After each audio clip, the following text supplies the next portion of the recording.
Hello friends, நீ நான் காதல் என்ன ஆகுதுன்னு பார்க்கலாமா? நம்ம எப்படி ராகவ் வந்து அபியை பிடிக்கலன்னு சொல்கிறாருங்க. ஆனால் அபிக்கு ஒரு பிரச்சனைனா முன்ன வந்து நிற்கிறாரு. அபியை காப்பாற்றி இட்டுன்னு போகிற டைமில் நம்ம நடந்து போன வழியெல்லாம் நம்ம அபி கூடவே போகிறாங்கங்க. அபிக்கே நம்ம ராகவ் மேலே ஒரு மாதிரி இம்ப்ரெஸ் வந்துடுதுங்க. இங்கே வந்து வீட்டை காமிக்கிறாங்க. பாட்டி எல்லாருக்கும் பூஜை பண்ணிவிட்டு கொடுக்கும்போது அங்கே அஞ்சலி வந்து என்ன பண்ணும், 2 கையில் பூ எடுத்து அவங்கவுங்க ஒய்ஃப்க்கு வையின்னும் போது இங்கே அணுவுக்கு வந்து நம்ம ஆகாஷ் வச்சிடுறாரு.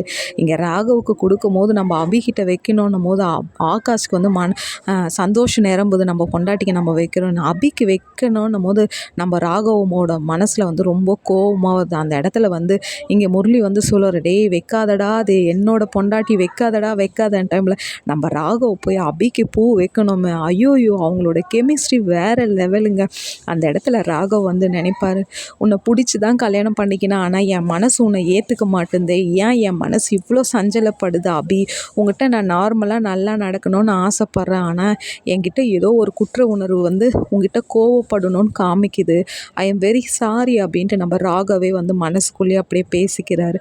அபி அந்த பூவை வச்சோடனே கண்ணாடியில் போய் பார்க்குறாங்க. அழகாக இருக்குல்ல ராகவ், அழகாக பூ